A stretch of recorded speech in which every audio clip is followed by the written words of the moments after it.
You are watching the press preview, a first look at what's on the front pages as they arrive. It's time to see what's making the headlines with the columnist and broadcaster Steve Richards and the former Conservative Special Advisor Salma Shah. They'll be with us from now until just before midnight.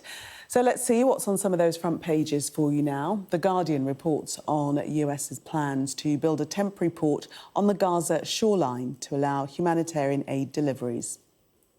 London is now a no-go zone for Jews, writes The Telegraph.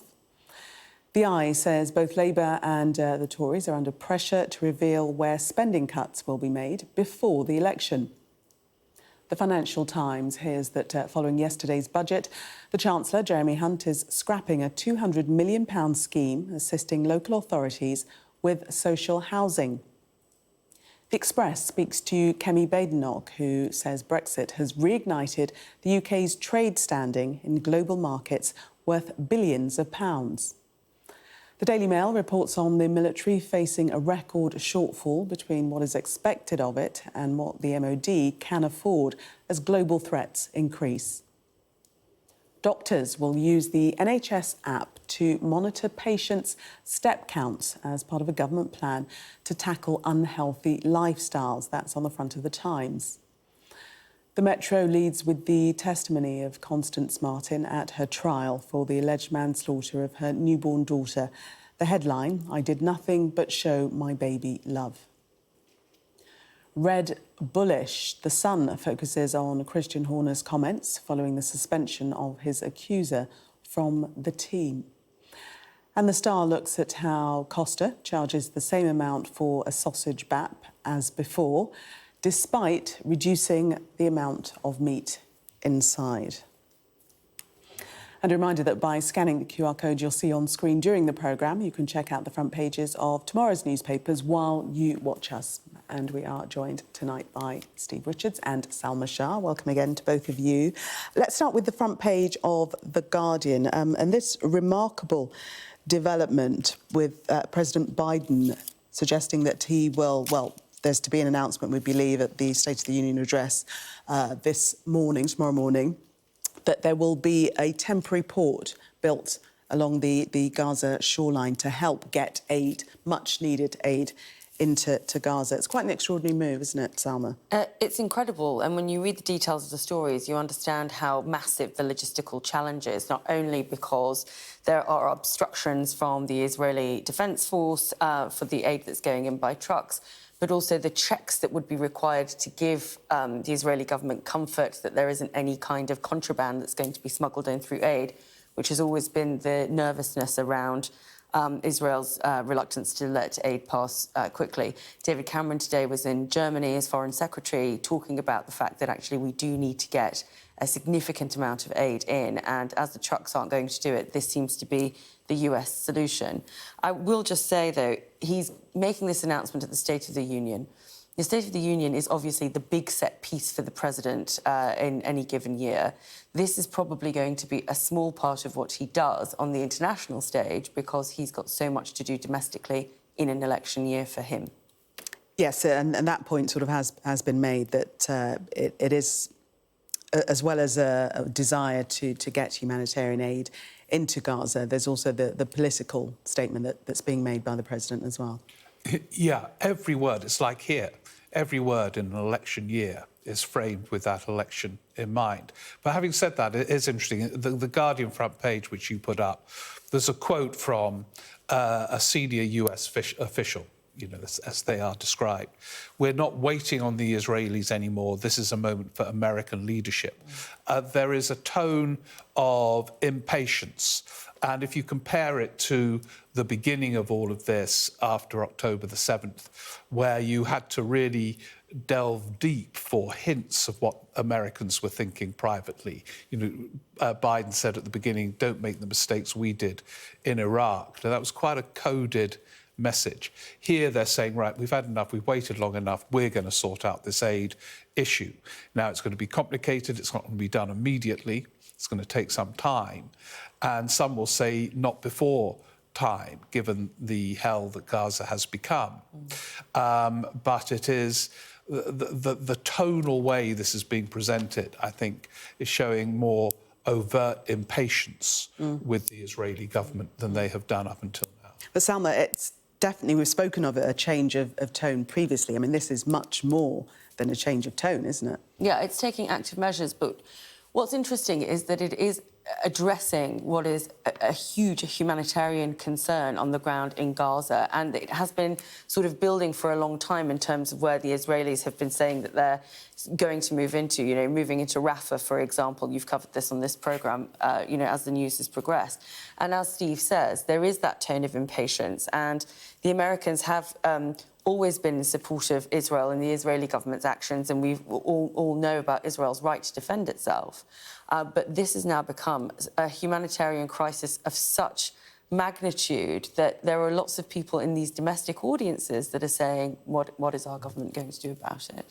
Steve, let's move on to the Eye and domestic politics. And the Eye is accusing both the Labour Party and the Tories of refusing to explain how they might make cuts before the election.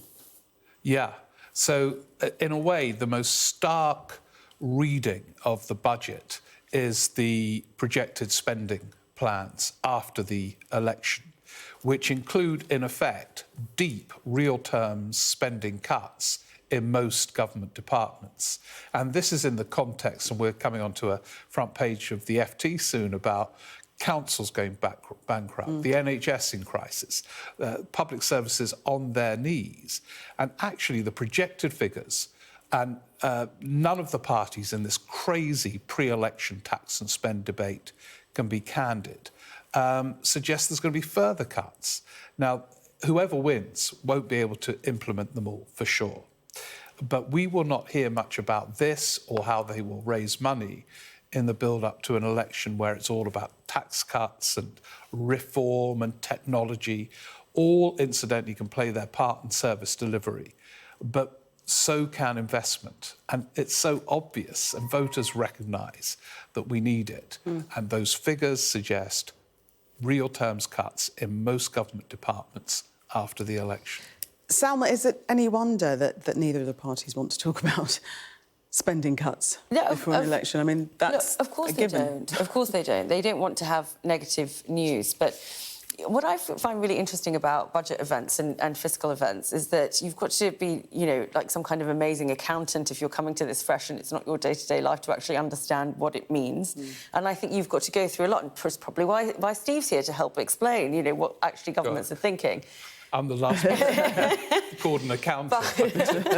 But there is a really simple thing that I think people need to understand about this, is that nobody wants to give you bad news right now, but actually I think the political party or the political leaders that are upfront about the challenges that are coming and the reasons why we have these challenges are going to be the ones that actually win out. So I would encourage people to be a little bit clearer about what the future is actually holding, because there is no point in creating expectations only to fail people when it comes to an election. And if Keir Starmer does become Prime Minister and he makes any big promises or changes anything round, he's going to disappoint his public when he does become PM. Let's look at the Telegraph in terms of, you mentioned disappointing his public. Pensioners not faring that well. Front page of the Telegraph. Yeah, it's interesting. Here we have a Tory-supporting newspaper on day 2 of the budget highlighting what they consider to be an unpopular element of the budget. So that in itself is quite interesting. The Telegraph is not wholly loyal to the Sunak leadership these days. And they focus on the fact, because, for example, the national insurance cuts help those in work but not pensioners who pay income tax, as one example of several. They can be a victim of the so-called fiscal drag, which is much mentioned these days. Makes me sound like an accountant again. But the combination means that pensioners, you know, and in a way quite rightly, because they've done pretty well over recent years, and there's been whole, you know, studies done on generational inequality and young people losing out. So, but pensioners vote. And if they feel antagonised from a government that they tend to vote for via a newspaper that they read partly because it is a Tory-supporting paper, that is another factor to weigh in the kind of post-budget consequences. Yeah. And some, we've just had the Mirror in now, that their headline, pension pinchers, same story. Yeah, and it's interesting because there was a huge fight in the Conservative Party about the triple lock, which is, you know, ensuring that pensioners get a certain rate of increase in their pensions. And, you know, unsurprisingly, I take a slightly different view to Steve, even though there has been a generational wealth gap, mostly because people in the previous generations have owned their own homes, more of which to come later. I think that has created that disparity. But pensioners can't earn, right? They have to take the pension that they have, so they are locked in. And that's why we try and look after pensioners, because pensioner poverty was a very real problem in the 90s, and we don't want to go back to that. That's why we have the triple lock. So it's a shame that they went through the trials and tribulations to keep the triple lock, only to be sort of, you know, go down the Nix route instead. Give with one hand, take away with the other, some might say. Steve and Salma, thank you very much for the moment. We're going to take a break. Coming up, the Metro says the Prime Minister is fuelling election speculation. We'll tell you why when we come back. Do stay with us.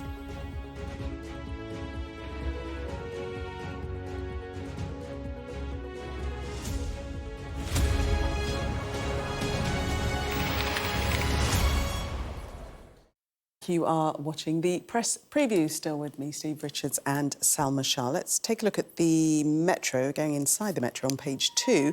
And they're suggesting that Rishi Sunak is fuelling election speculation. You don't say. Yeah.